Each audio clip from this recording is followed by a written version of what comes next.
Lifestyle and edutainment radio station 107.3 Darling FM. Hello and welcome to the world news. I am Chidera. Rosecamille, Aneke. Here are the headlines. President Muhammadu Buhari asks Senate to confirm Shaba as Director General of NASDA. Senate confirms new service chief's appointment. European lawmakers call for action against de facto Israeli annexation of West Bank. Details shortly.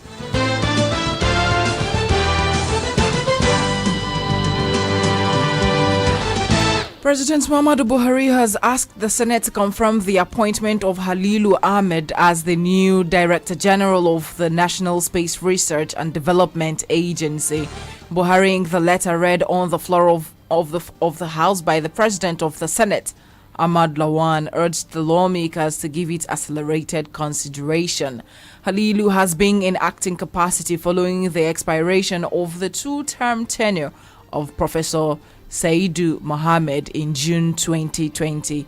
The agency had earlier in July 2nd, 2019, announced the appointment of Jonathan Angulu as an acting Director General to facilitate a seamless transition process between the outgone DG and an incoming one.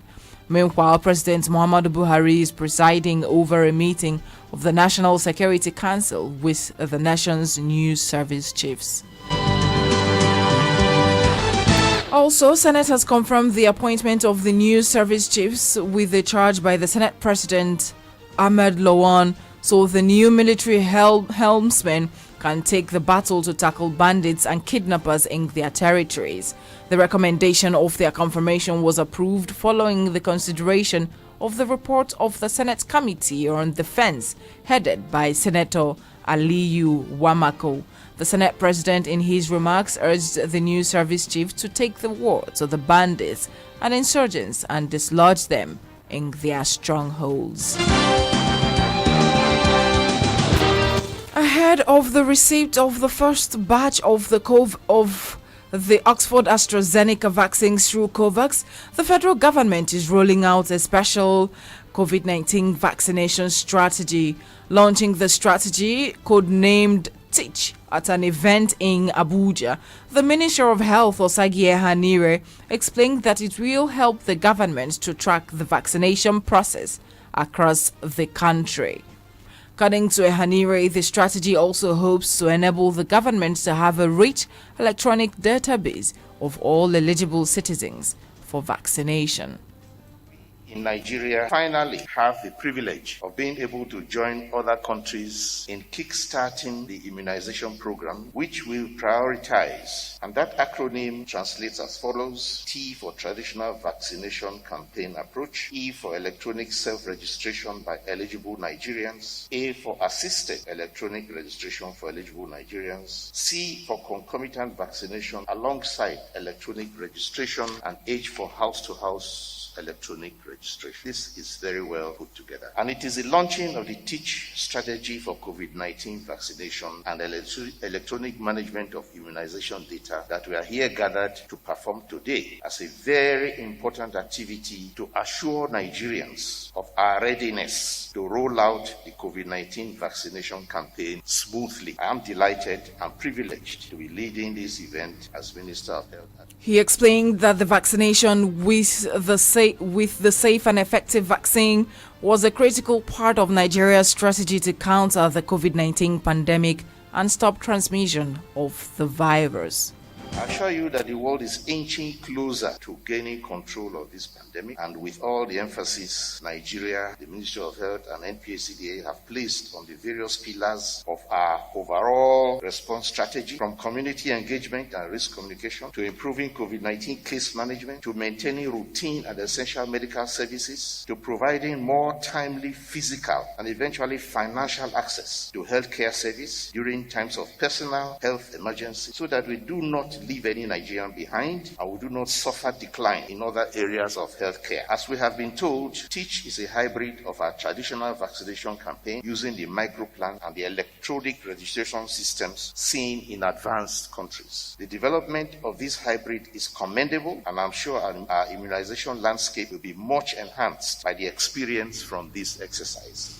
Federal government has assured Nigerians that incidents like the Zamfara abduction will be the last under the present administration. Speaking to journalists after a closed-door meeting with President Muhammadu Buhari at the State House, the Minister of Aviation, Senator Hadi Sirika, said the government is working to ensure that there is no repeat of abductions in schools in the country.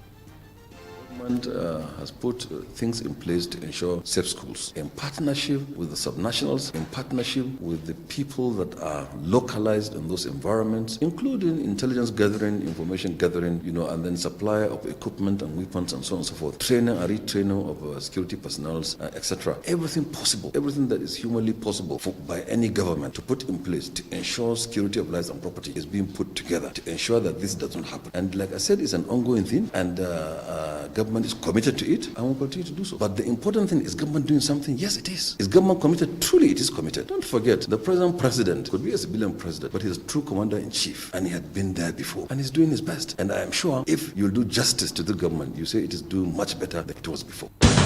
According to Senator Sirika, there may be possibilities that some people will try to embarrass the government. However, he said the government has the resources to give the best when it comes to securing the country.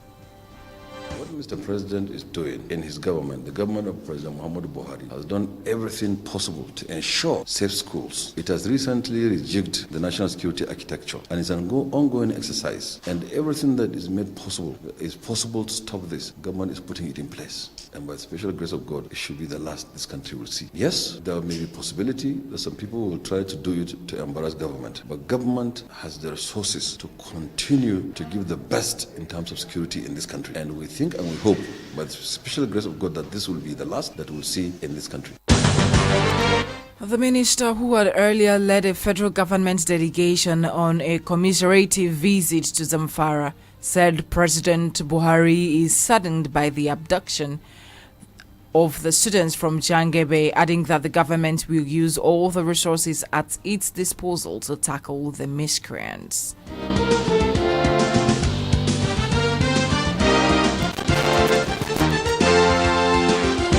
Joint Admissions and Matriculations Board says no date has been fixed for registration for the 2021 Unified Tertiary Matriculation Examination.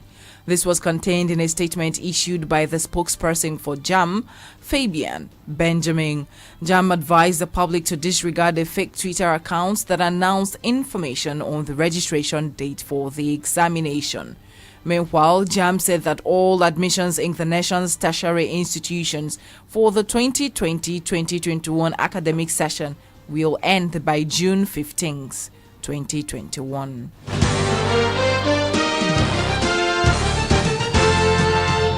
Meanwhile, the Gombe State Governor Inuwa Yahaya has sacked 3 commissioners in a minor cabinet reshuffle. The sacked commissioners are Al Hassan Kwame, Information and Culture, Ahmed Ghana, Health, and Mela Nungehe, Special Duties. Secretary to the State Government Ibrahim Jodi, who made the announcement, added that 6 commissioners were also redeployed to other ministries. This is 107.3 Darling FM Owerri, and if you are just joining us, you are listening to the World News. In the news, President Muhammadu Buhari asks Senate to confirm Shaba as Director General of NASRDA. Senate confirms new service chief's appointment. Still to come, European lawmakers call for action against de facto Israeli annexation of West Bank. Still ahead is business and entertainment. Stay tuned. Missed any of the developing stories during the week? Do you want to get up to speed with the news Tune in to the People's Radio 107.3 Darling FM at noon every Saturday for the Week in Review. The Week in Review, reminding you of the week's stories today.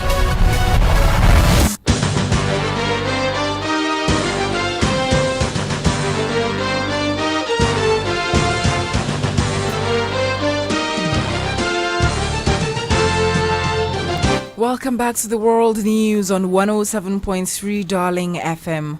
Now to the foreign scene.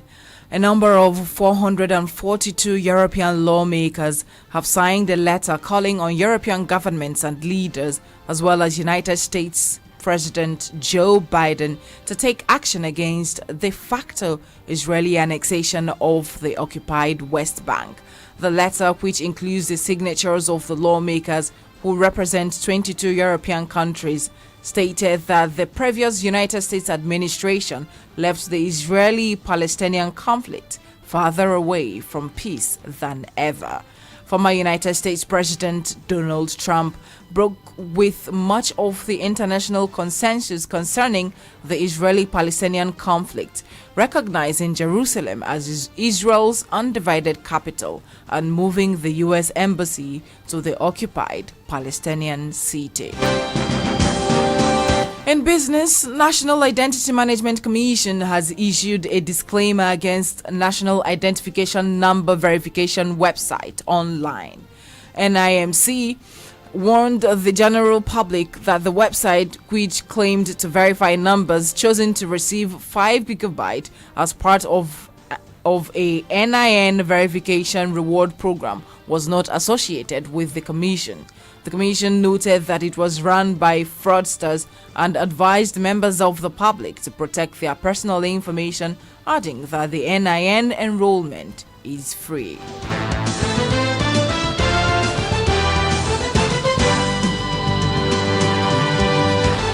A popular artist named Justin Bieber says he is set to release his new single Hold On 5th of March 2021. Justin confirmed the news on his social media platform as he unveiled the song's artwork, which features him on a motorbike at night, and a pre-save link for his upcoming album, Justice.